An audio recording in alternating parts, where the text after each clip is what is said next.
तर पाकिस्तान विरुद्धच्या ऑपरेशन सिंदूर नंतर केंद्र सरकार संरक्षण बजेटमध्ये 50,000 कोटी रुपयांची वाढ करू शकते आणि संरक्षण मंत्रालयाने सरकारला निधीमध्ये वाढ करण्याचा प्रस्ताव दिलाय। नोव्हेंबर-डिसेंबर दरम्यान संसदेच्या हिवाळी अधिवेशनात या प्रस्तावाला मंजुरी मिळण्याची शक्यता आहे। या निधीतनं नवीन शस्त्र आणि आधुनिक तंत्रज्ञानाची खरेदी केली जाईल। या वाढीनंतर संरक्षण मंत्रालयाचे एकूण बजेट हे 7 लाख कोटी रुपयांपेक्षा जास्त होणार आहे।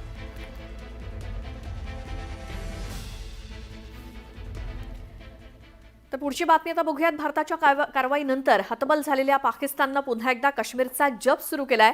काश्मीर म्हणजे भारत, पाकिस्तान आणि चीनमधील मोठा विवाद असल्याचं सांगत पाकिस्तानी सेनेचे प्रवक्ते मेजर जनरल अहमद शरीफ चौधरी यांनी काश्मीर मुद्द्याला आंतरराष्ट्रीय रंग देण्याचा प्रयत्न केलाय आणि भारताविरोधात उलट्या बोंबा मारत त्यांनी भारतालाच पोकळ धमकी दिली। भारताने शस्त्रसंधीचं उल्लंघन केलं तर पाकिस्तान सडेतोड उत्तर देईल असं त्यांनी म्हटलंय आणि यापूर्वी सुद्धा पाकिस्तानने हल्ला केला होता आणि त्यानंतरही शस्त्रसंधीसाठी पाकिस्तानने भीक मागितली। Anyone who tries to violate our territorial integrity and sovereignty, our response will be brutal, our response will be swift and assured. We love peace. If you see the streets of Pakistan right now, we are not celebrating victory, we are actually celebrating peace. आता सिंधू जल करार स्थगित केल्यानंतर भारताने पुन्हा आक्रमक पवित्रा घेतला। चिनाब नदीवरच्या सलाल आणि बगलिहार या धरणाबाबत सरकारने एक मोठा निर्णय घेतलाय। या धरणातला गाळ काढण्याची प्रक्रिया दर महिन्याला करण्याचा निर्णय घेण्यात आलाय आणि विशेष म्हणजे या संदर्भात पाकिस्तानला कुठलीही पूर्वसूचना दिली जाणार नाही, त्यामुळे पाकमध्ये पूर परिस्थिती निर्माण होण्याची शक्यता आहे। भारताच्या या निर्णयामुळे पुन्हा एकदा पाकिस्तानची चांगलीच कोंडी होणार आहे।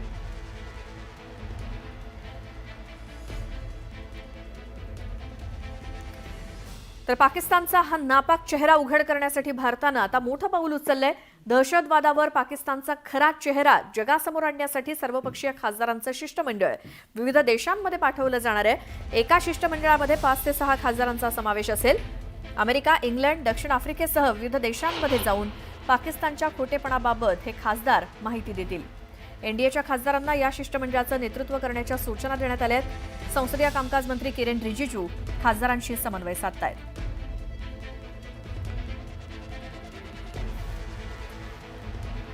आता दिल्लीमध्ये मार्बल व्यापाऱ्यांनी तुर्कस्तान आणि पाकिस्तानच्या विरोधात जोरदार निदर्शनं केली आहेत। तुर्कस्ताननं पाकिस्तानचं समर्थन केल्यामुळे व्यापारी आक्रमक झालेत। तुर्कस्तानमधून आलेले मार्बल फोडत व्यापाऱ्यांनी निषेध नोंदवला।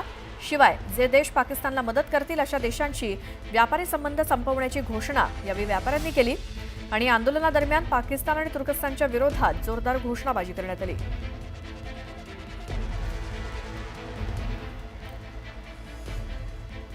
तर पाकिस्तानला पाठिंबा देणाऱ्या तुर्कस्तान विरोधात भारतामध्ये संतापाची लाट आहे। तुर्कस्तानच्या वस्तूंवरती देशभरातून बहिष्कार टाकला जातोय आणि आता राजस्थानातल्या ज्वेलर्सने सुद्धा तुर्कस्तानात बनवलेल्या दागिन्यांवरती बहिष्कार घातलाय।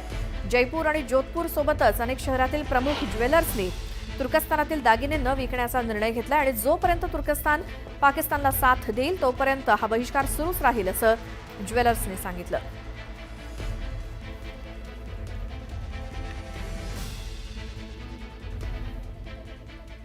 तर पुण्यामध्ये आता मसाले असतील किंवा सुकामेवा संघटनेकडून तुर्कीच्या मालावरती बहिष्कार टाकण्यात आलाय।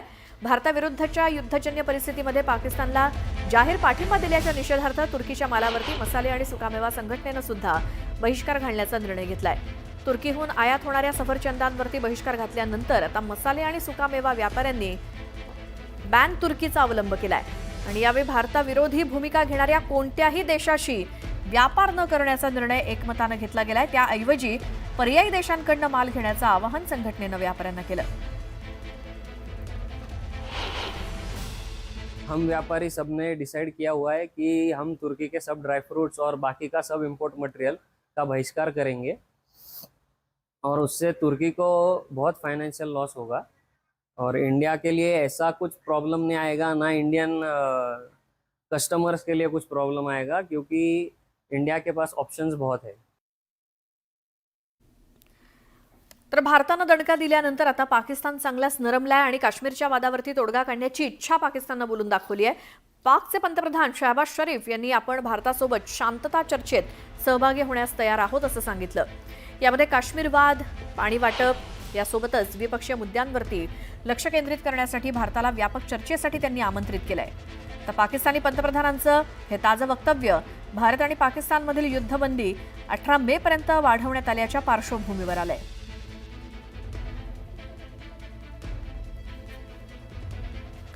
तर पहलगाम हल्ला आणि त्यानंतरचं ऑपरेशन सिंदूर यामुळे भारत पाकिस्तानमध्ये निर्माण झालेल्या तणावाची परिस्थिती सध्या तात्पुरत्या युद्धविरामामुळे नियंत्रणात आहे. पण हा युद्धविराम केवळ रविवार 18 मे पर्यंतच लागू असल्याचं विधान पाकिस्तानचे उपपंतप्रधान इशाक डार यांनी केलंय.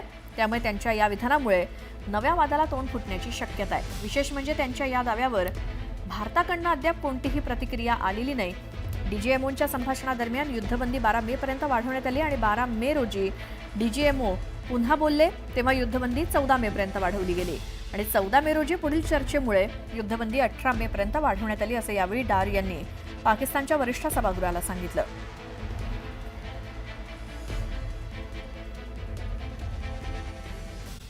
वळूया पुढच्या बातमीकडे. अखंड महाराष्ट्राचं कुलदैवत असणाऱ्या जेजुरी गडावर आज दुपारी पावसाने हजेरी लावली आहे. त्यामुळे गडाच्या पायऱ्यावरून पेठेतून हे पाणी वाहू लागलंय. त्यामुळे गडावर आलेल्या भाविकांची तसेच व्यापाऱ्यांची चांगलीच धांदल उडाली. या संदर्भात अधिक माहिती घेऊयात आपले प्रतिनिधी जितेंद्र जाधव यांच्याकडून. जितेंद्र, जेजुरी गडावर आज पावसाने हजेरी लावल्याचं चित्र दिसतंय, काय माहिती? अगदी खरे, आपण बघतोय की राज्यामध्ये विविध ठिकाणी अवकाळी पावसाने हजेरी लावलेली आहे. त्यामध्येच लहान मुलांना सुट्टी देखील लागलेली आहे आणि तीर्थक्षेत्राच्या ठिकाणी येण्या जाणे पर्यटकांची वाढलेलं आहे. आणि आपण बघतोय की आज दुपारी जेजुरी गडावर साधारण अचानक साधारणतः 1 ते 1:15च्या सुमारास मुसळधार असा पाऊस कोसळला आणि जे जेजुरी गडाच्या पायऱ्या आहेत त्या पायऱ्यावरून हे पाणी अक्षरशः धबधब्यासारखं वाहू लागलं. यामध्ये व्यापाऱ्यांची तर धांदल उडाली. त्यामध्ये आलेले जे भाविक भक्त आहेत यांना देखील ताडपत्रीचा असेल, प्लास्टिक कागदाचा असेल याचा आसरा घ्यावा लागला. आणि आपण बघतोय की मिळेल त्या ठिकाणी हे पर्यटक असतील, व्यापारी असतील, ते आपली पावसापासून अगदीच धन्यवाद जितेंद्र, आपण दिलेल्या सविस्तर माहितीसाठी. तर पुढची बातमी पाहूयात. सोलापूर वडजी गावात मुसळधार पावसाने हजेरी लावली आहे. मुसळधार पावसामुळे वडजी येथील नागरिकांच्या घरात पाणी शिरलंय आणि त्यामुळे स्थानिकांची चांगलीच तारंबळ उडाली आहे. अवकाळी पावसामुळे शेतकऱ्यांसह गावातील नागरिकांचेही मोठ्या प्रमाणात हाल झाले.